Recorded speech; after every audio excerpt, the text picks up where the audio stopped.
जय शिवराय मित्रांनो, एक व्यक्ती काय करू शकते याचं जर उदाहरण द्यायचं असेल तर फक्त सध्या महाराष्ट्रात IAS तुकाराम मुंढे साहेब. कारण तो व्यक्ती ज्या कोणत्या विभागात जाईल बस तो विभाग म्हणजे एकदम कार्यक्रम नीटच होतो.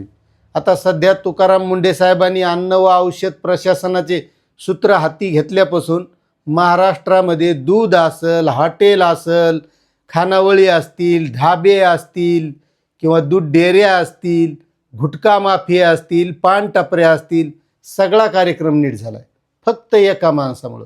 मग मला सांगा, जर महाराष्ट्रात सगळेच अधिकारी जर असे असले तर काय होऊ शकतं याचा विचार करा. आता या अगोदर तुकाराम मुंढे साहेबाला आपत्ती व्यवस्थापन, मदत व पुनर्वसन हा विभाग देण्यात आला होता आणि त्याची सचिव म्हणून त्यांची नियुक्ती झालेली होती. मात्र आता तुम्हाला माहिती आहे महाराष्ट्रात सध्या काय चाललेलं आहे. कारण तिकडे नाशिकला कुंभमेळा चालू आहे, तिथं जमिनीचे खूप मोठे व्यवहार आहेत, मोठा निधी तिथं टाकले चाललेला आहे कुंभमेळ्यासाठी. आणि तो विभाग जर मुंढे साहेबाकडे आला तर तिथले जे मंत्री आहेत त्याला जसा पाहिजे तसा तिथं काही कार्यक्रम करता आला नसता आणि त्यामुळे त्याला तिथं नियुक्ती भेटलेली नाही.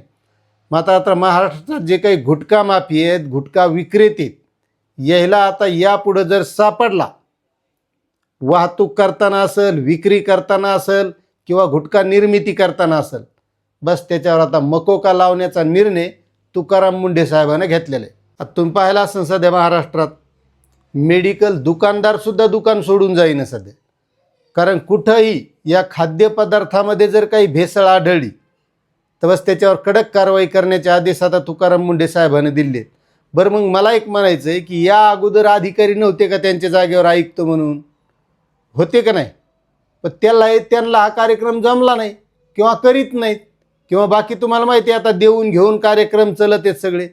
मात्र एकमेव महाराष्ट्रात अधिकारी तुकाराम हरिभाऊ मुंढे साहेब, की नाव गाजतंय त्या माणसाचं, लोक उदो करतात त्या माणसाचा. कारण त्या माणसाचं ध्येय एकच आहे.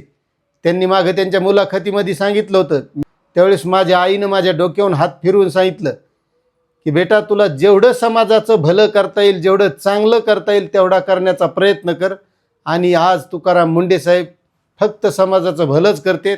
त्यामुळं लोकांच्या तोंडी फक्त त्याचं नाव आहे. मात्र भानगड एक आहे की या मुंढे साहेबानं ज्या विभागात गेले तिथं चांगलं काम सुरू केलं की बस हे राजकारणी त्याची बदली करून टाकतात.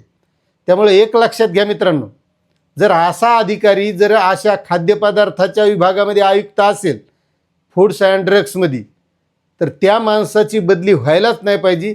आणि त्यासाठी सर्व समाजाने त्यांना सपोर्ट करण्याची गरज आहे. बाकी मग जे देऊन घेऊन करणारे अधिकारी आहेत ना, यायला काही देणं घेणं नाही केलं तरी जमतंय, यायला अँटी करप्शन ब्युरोमध्ये पकडून द्या. पण तुकाराम मुंढे साहेबासारख्या माणसाला प्रत्येक समाजातल्या व्यक्तीनं सपोर्ट करणे आज काळाची गरज आहे. आता त्याचं काम सध्या कसं चालू आहे तेवढं एकदा कमेंटमध्ये सांगा. तुमच्या इकडे टपऱ्या, हॉटेली कशा चकाचक झाल्यात का नाही? एकदा हॉटेलमधलं किचन जाऊन पहा, तुम्हाला कुठेही घाण दिसणार नाही, सगळं ओके.